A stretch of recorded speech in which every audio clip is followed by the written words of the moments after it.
Why do I feel like I linger between the words to say? Hey guys, it's Ethan with Trackstar Motorworks. Thank you for checking out another episode of Tuned. Today on the dyno we have a 1990 Miata with a much later model motor in it. I think it's from 99, 2000. But it's on a Megasport standalone. I guess the car was previously turbo 1.6 and met a bad ending. This is our first interaction with the car. So we're hoping to not have those results. We've had to work through a couple issues with the car, as we do with most things that come in for a tune.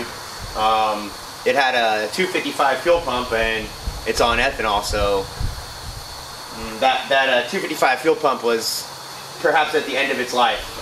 So we're seeing some inconsistencies in the fuel pressure. Another thing, it's a common issue, would be injector adapters. This has ID 1000s and they got these little injector clip adapters that fail regularly. So I deleted those from the equation. We wired them straight in to the ID terminations. So that should be good now. Fuel filter, we changed the fuel filter. That's a big thing on ethanol cars. Anytime you make a switch from pump gas to ethanol, you're gonna have crud that's been in the tank for years start to make its way through. So I like to tell people maybe switch your fuel filter before you go to ethanol and switch it after you've been driving for maybe 3-4 days on ethanol, and you'll find that the filter will be gunked up. So I've already done a good bit of street driving on this. It feels really good. It's probably the most fun NA Miata I've driven. So I'm excited to see what kind of numbers it does, and let's get going on it.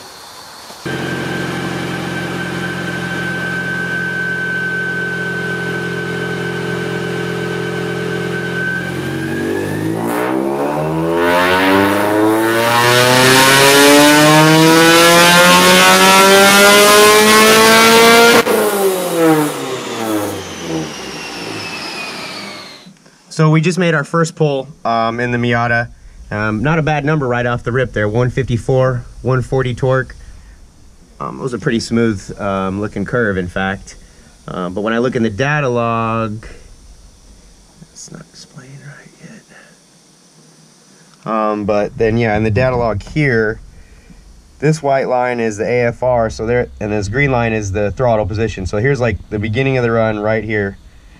And AFR is 11.8, which is right around what I want. But it climbs near peak torque, which is at about 5,000 RPMs, hits a 13.3, which is not too lean for an NA car on E85. It's getting borderline, but the rest of the fuel map is right down here, so I'd like to get this flat and then take a little bit away globally rather than nitpick one little area.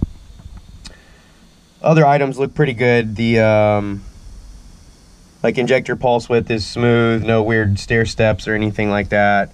And the AFR is relatively smooth despite this little bit of a peak here. Put some more fuel in right here and do another pull. Shouldn't gain any power yet, but then once I get this to be flat, then like I said, I'll pull away globally, and then we should be able to see some power gains.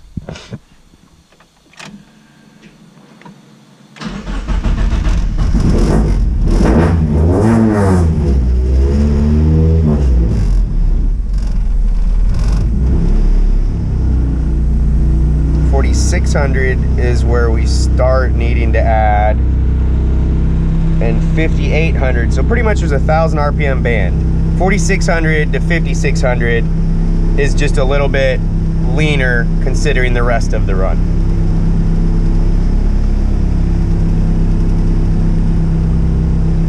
So we'll go into our VE table,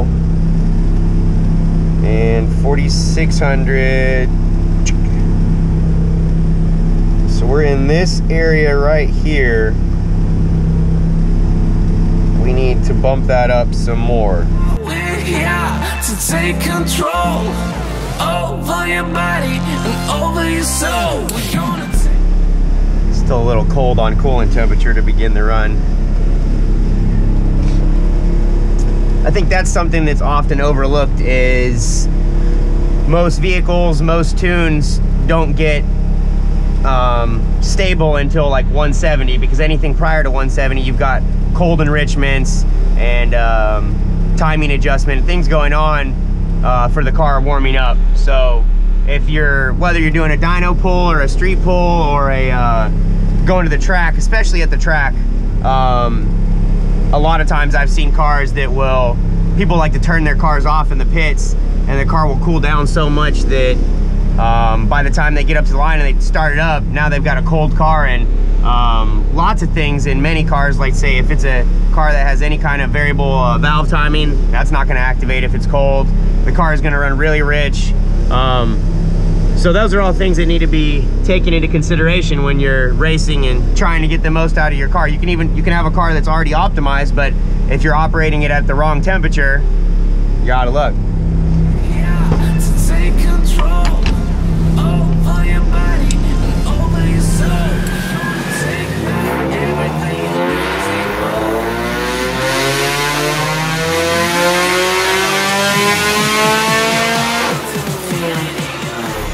Okay, so we just did another pull. Horsepower changed only 1, but the torque did pull up 5 foot-pounds. I think from adding a little bit of fuel here in the mid-range, the number did come down just a little bit. This peak is not as much as it was, so I'm gonna keep adding until this goes flat right here. This I need to take away maybe even at 3,700 to 4,100. Take away 3,700 to 4,100. Take away. between the words to say the words to remember.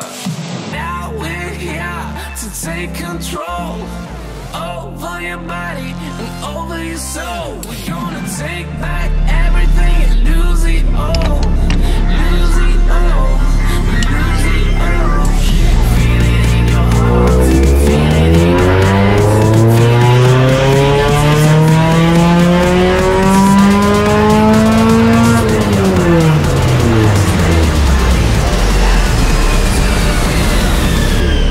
$155. Oh dang. 155. It looks like looks like I came off the street with pretty much all she's gonna get. Like, so this car has been pretty consistently doing 155, 145 horsepower and torque respectively. So now it's time for me to start playing with ignition timing. Looking at the dyno plot, it's got a little bit of a fall off past about 6,200. That might be inherent for the cams. So I'm gonna play with some ignition timing right up there and see if I can get that where it falls off to kind of whip up and carry out instead of laying over like that. Also looks like in the very mid-range, 5,200, it doesn't quite dip, but it doesn't stay totally flat there. So there might be a tiny improvement to make right there about 5,200 RPMs.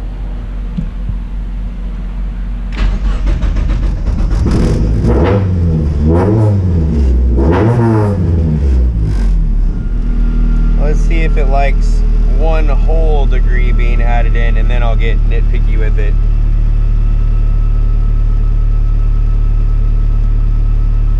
There's 1 whole degree. So we got to see if this gains power everywhere. If it did not, then we might be too far with our timing.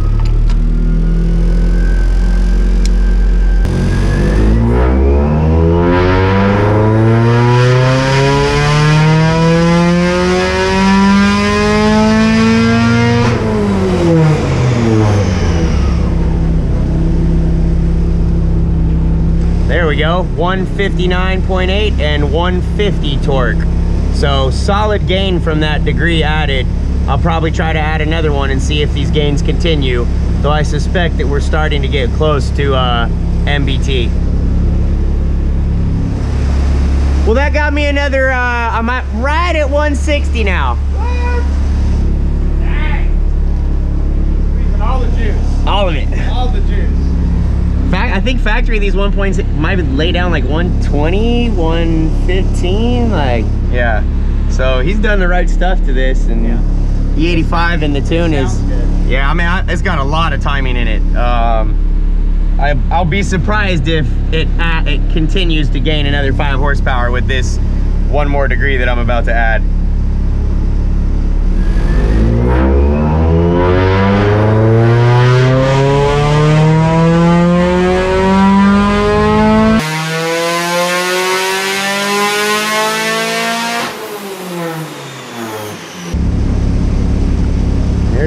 160, but that one more degree got us 1 horsepower and no torque. So I think we're either at MBT or just a tick past it.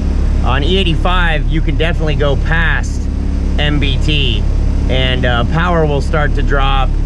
If you're looking at knock sensors, you won't see knock yet. In fact, you won't see knock on E85 until you're way past MBT. So if you wait for power to drop, generally you're too far. So when I add 1 degree on the previous one and I get 5+ wheel, that's good. I add 1 more degree and I only get 1 horse, like that's no good. So that last degree I'm gonna pull back out, and then I'm gonna try to add maybe a little bit of timing just way up in the top end and see if I can squeeze another 3 or 4 horsepower out of it. A lot more rolling weight. Ah, look at this jabroni. Real for real. Look at that jabroni over there. Jabroni McGee.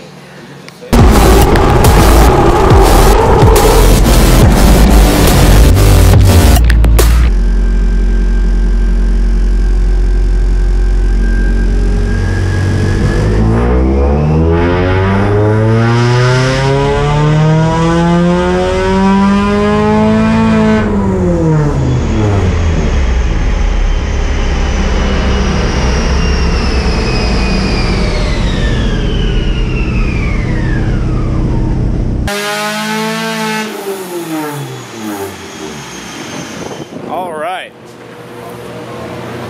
What do we got here?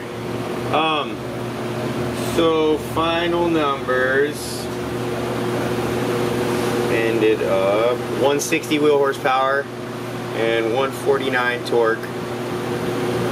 Might do a little bit more fine tuning and try to smooth out a couple items here, but it's not going to grow very much beyond that. That's a good number for this setup. It's a nice setup. All right, guys, we're all done with the Miata for the day. Final numbers ended up at 160 horsepower and 150 foot-pounds of torque. Pretty happy with that. I think this car will do 115, 120 in stock form, so that's significant gains for him. Got a nice smooth power band. Tested out quite a few different, variations of ignition timing, and definitely found what works best on this car. I'm excited to put it back in the owner's hands and see what he thinks about it. Well, thank you guys for checking it out, and we're going to be kicking out 1 of these per week. So please go back and check out previous videos that we have, and be sure to follow us in the future. Thank you.